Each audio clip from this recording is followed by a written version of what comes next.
Beth, who was doomed to a fate beyond her control. Before attempting to take her own life, she turns to an online forum for spiritual salvation.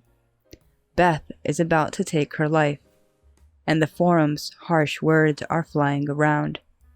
But Beth quietly begins to speak. I am doomed to a fate that I have no control over. I'm really tired of it all, and I have decided to say goodbye to this world. Before I do that, let me tell you what happened to me that I couldn't tell anyone else. At least one person like this comes out of the woodwork every day. Only those who write such things live long enough for their families to wish them dead.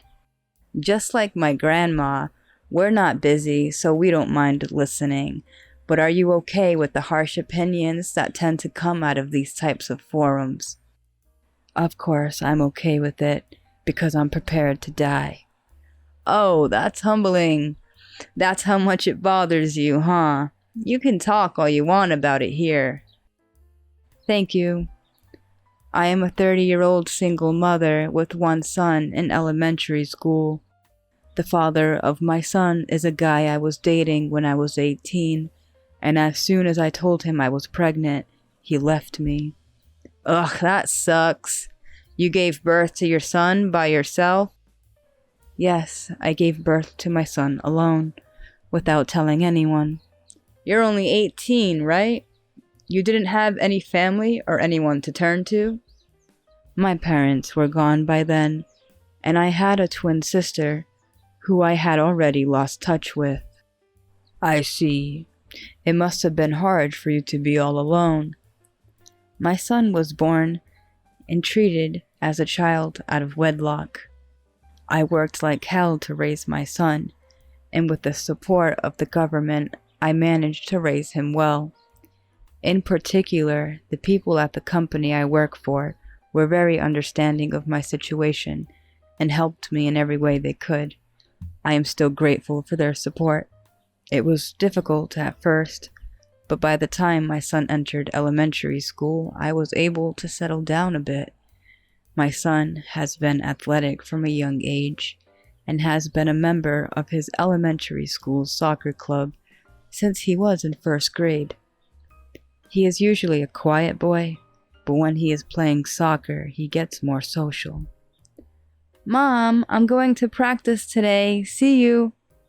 He was happy to practice, telling me that self-discipline is important in soccer. Seeing my son like this was an encouragement to me as well. The soccer club has many jobs that parents are responsible for, such as arranging fundraisers and taking the children to and from practice matches. But it was hard to make a living without doing other jobs, even on days off. So, unfortunately, I could hardly help out. Many of the parents understood our family situation. Beth, I'll drive your son to the practice games in the future, so you won't have to worry. They supported us in any way they could. It's nice to live in a world that is friendly to single mothers, isn't it? But this isn't what you're here to talk about, right? Beth is about to take her life, and I don't see what could be the cause of it. Beth's story continues even as the people in the forum begin to sound puzzled. I'll tell you the rest of the story. My son was recently selected as a varsity player because of his diligent practice. As a parent, I was very happy to see my son's success, even though I couldn't go and watch him practice. However, I noticed something strange about my son around the time he made varsity. He always had a gloomy expression on his face, and when he came home from school, he would go to bed without eating enough. At first, I thought he was having a hard time because of the pressure of the varsity team, and I left it alone, but his attitude was clearly different from before, and I gradually became concerned. Since making varsity, I had given my son a cheap smartphone to keep in touch with his coaches and teammates, but when he came home, he would not let go of the phone and would immediately lock himself in his room. I got worried and I asked my son, "You seem a little tired lately. Is something wrong? I'm here to listen if you want to talk." But he said, "Nothing is wrong. Don't worry about it." That's all he would say. I couldn't ask him any more, and the time passed. One day, when my son came home from school, he took off his clothes and I went to put them in the washing machine and noticed a small amount of reddish black liquid on his t-shirt. When I put my nose close to it, I could smell the iron smell of blood. The next morning, before my son left for school, I went to the laundry to pick up his clothes. "There was what looked like blood on your t-shirt. Did you get hurt?" I asked him. After my son gave it some thought, he said, "We played tag at school yesterday. I fell down and got a nosebleed. I'm sorry for making my clothes dirty." He apologized. "I bleached them out. They're fine. You guys are so lively, playing tag and running around. Be careful not to hurt yourself," I say to my son. Okay, I'm off." And he went to school in high spirits. I had been worried about him lately, but I was relieved to see that he is doing well enough to play tag with his friends. Beth and her son seemed to have a good relationship in their busy life, but Beth did not know what was actually happening at school. The following month, on a Sunday, was my son's first game as a varsity player. My son practiced harder than ever for the match and took good care of his equipment. Even from my point of view, I could feel his enthusiasm for the match. I really wanted to see my son's first game, so I managed to arrange my work schedule and decided to go see the game. However, I didn't want to tell my son that I was going to see his first game, because I might not be able to go at the last minute due to my work schedule, so I kept it a secret from him. Finally, the day of my son's soccer game came. I managed to make it and was able to go see the game. When I arrived at the game venue, the game had already started and many parents were cheering enthusiastically. I felt guilty for not cooperating as a parent, so I awkwardly watched from the back of the field, trying not to be noticed by the other parents. Then I heard the women talking in the back. They were the kind moms who always gave my son a ride to the game instead of me. I was curious to know what the parents of the soccer club usually talked about, and I felt guilty, but I decided not to talk to them and just eavesdrop. Beth rushed to the game to catch a glimpse of her son, who had made the varsity team. She casually and curiously listened to the conversation of the other moms, and the reason for her son's recent unusual behavior became clear. And the reason is, Hey, did you hear about Beth's father?"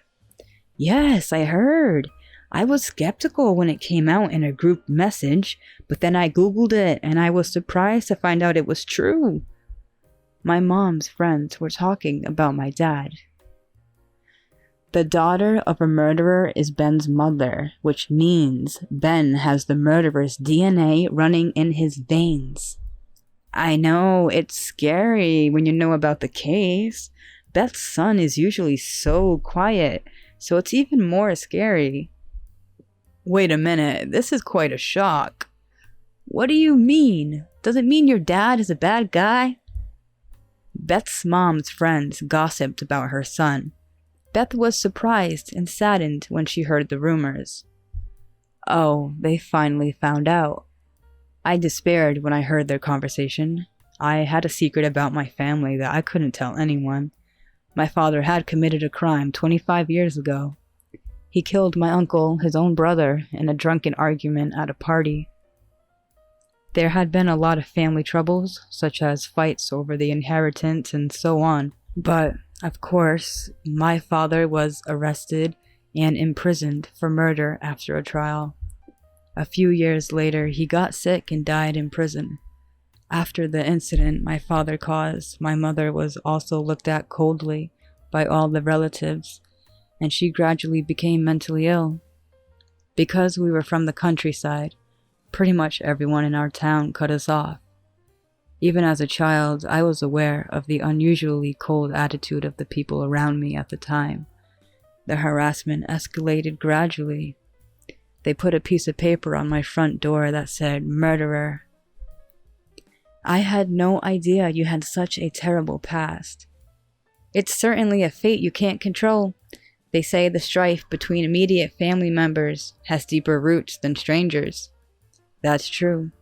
My uncle hated my father, who was very smart ever since he was a kid. After my father's parents died, my uncle did everything he could to keep most of the inheritance to himself. They had a long-standing grudge match over it. You can't help it when money is involved in a grudge. What happened to your family after that?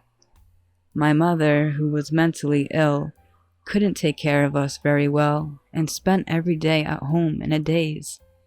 But when she heard that my father had died in prison, she followed him and took her own life. Oh no, that's terrible. My twin sister and I, who were still in elementary school, were refused care by our relatives, and we were forced to live in separate orphanages.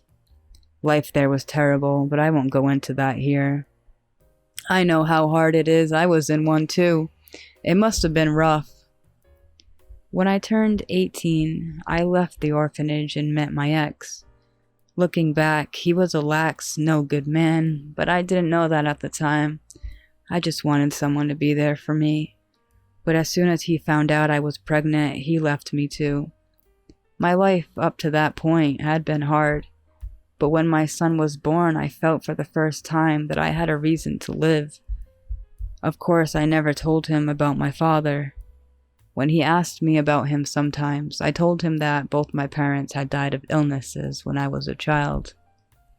I found out from the conversation that my mom's friends were having that the parents of the soccer club were surfing the internet and happened to find out the details of the incident at the time on some sort of summary website. And not only my father's name, but also his family photo, family tree, family names, etc.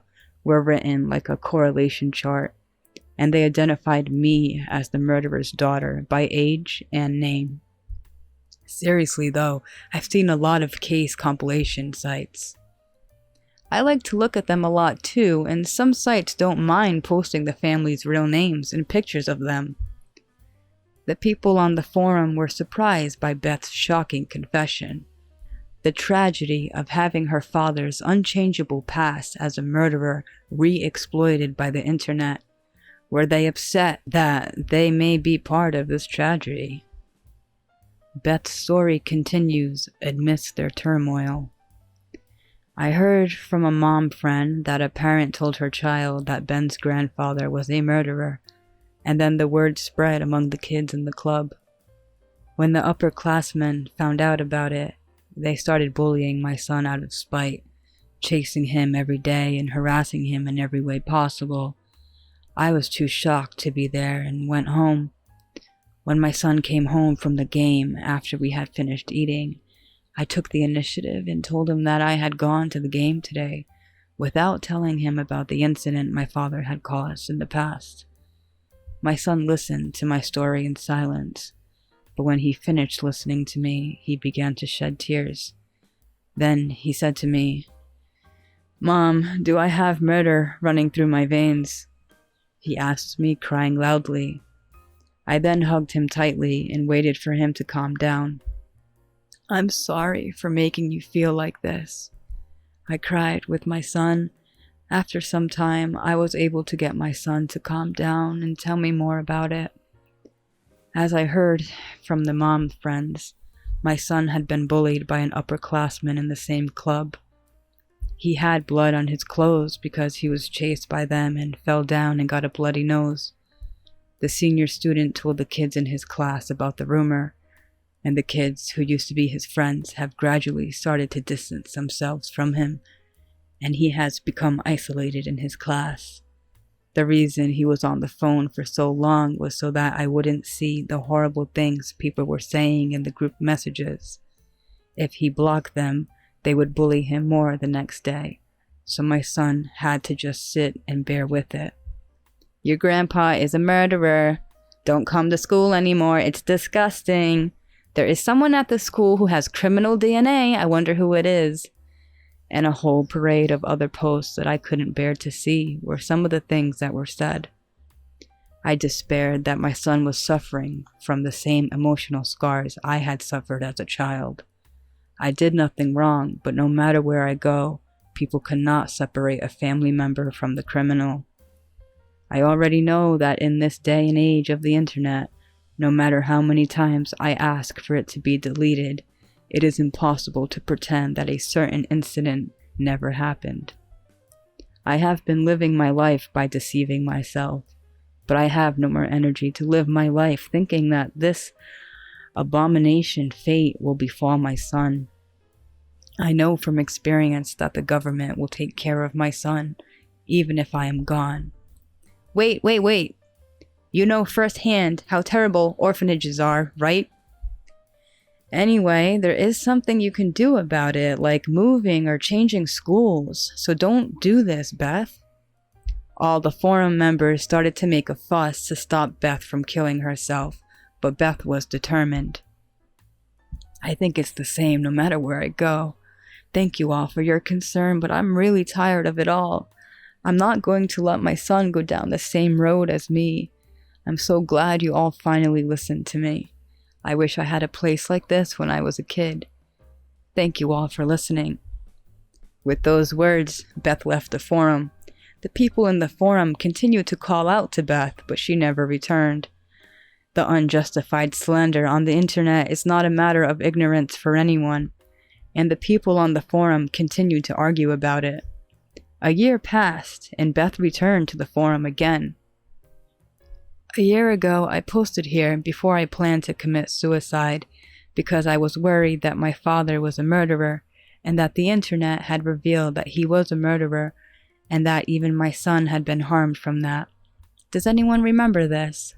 I remember, Beth. You're still alive. Yes, I'm sorry about that time. I tried to die after that, but things happened and I'm still alive. Anyway, I'm glad you're here. I've been checking this thread every few months. Me too. Thank you all for your concern.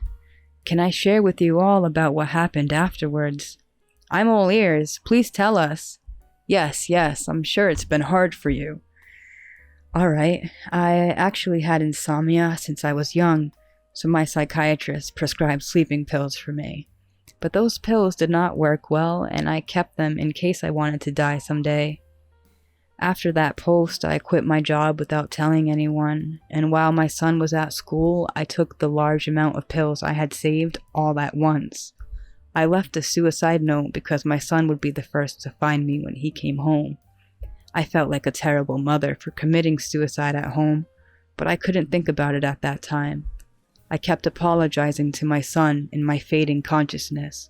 The next place I woke up was the hospital. My son had a half day at school that day, so he came a little after I took the pills. When he came home, he found me in bed, foaming at the mouth and in agony. My son was so surprised that he ran to the neighbor's house and cried. My mother is lying there, foaming at the mouth. Please help me. And the neighbor called an ambulance. Fortunately, thanks to the quick emergency treatment, I was able to survive. My son was standing beside my bed with tears in his eyes, and my twin sister, who had been separated from me as a child, was standing next to him. It had been decades, but there was no way I could mistake her for my sister, who looked just like me. Kate? I asked weakly, and she took my hand firmly in hers. I have been looking for you for a long time. I'm sorry for making you suffer alone. I have something I really need to tell you, she said, and she said she had been looking for me for a long time and had finally managed to find my address with a detective agency. When she came to my house, a neighbor told her that I had been taken to the hospital. Looking back on it now, I can't help but wonder if it was mysterious powers of twin sisters. If only I had found you a little earlier, you wouldn't be in this situation. My sister burst into tears and apologized to me. What is it that you want to tell me? I asked her, Then she said something that shocked me. "Dad didn't kill our uncle." "Huh? What do you mean?" I couldn't believe it, and I asked her to explain. My father and uncle had indeed quarreled over a drink, but it was my uncle who attacked him with a knife. My father resisted desperately, and during the struggle, my father accidentally stabbed my uncle in the neck. My father was defending himself, but my uncle's wife, who was there, testified that my father attacked my uncle first. My father was so shocked by the death of his own brother that he couldn't even argue with her. Later, my uncle's wife, who was left behind, became very ill, and perhaps regretting the misfortune caused to her brother-in-law's family by her lies, sought out my sister, told her the whole truth, and then died. She couldn't accept her husband's death, and she ruined our family's life with the lies that she told them. Auntie said she couldn't apologize enough for what she had done. My sister told me my father was not a murderer. The moment I heard her words, I couldn't stop crying. It was an emotion I had been holding back for a long time. As a family member of a criminal, I was always pointed at, and I was afraid that one day my friends would find out about this and leave me. I was always frightened of that my whole life. My sister and I were hugging and crying, and my son was crying too. "Grandpa wasn't a bad person. I don't care what anyone says to me anymore," he exclaimed happily. An unexpected reunion with her sister, Beth had learned the truth and was finally able to surrender the fate that she had been carrying on her back. I guess people want to repent before they die. Amen. But even though you had a hard time, it was a little rash of you to die alone and not think of your son's feelings. Coming home to find his mother lying on the floor, bubbling over, is a pretty traumatic scene. Yes, seeing my son's face with tears in his eyes at that moment, I did the worst thing I could have done to get away from what I was going through. The police asked me a lot of questions. I went to professional counseling, and I regret that what I did was so terrible for my son. From now on, I will never leave my son no matter what.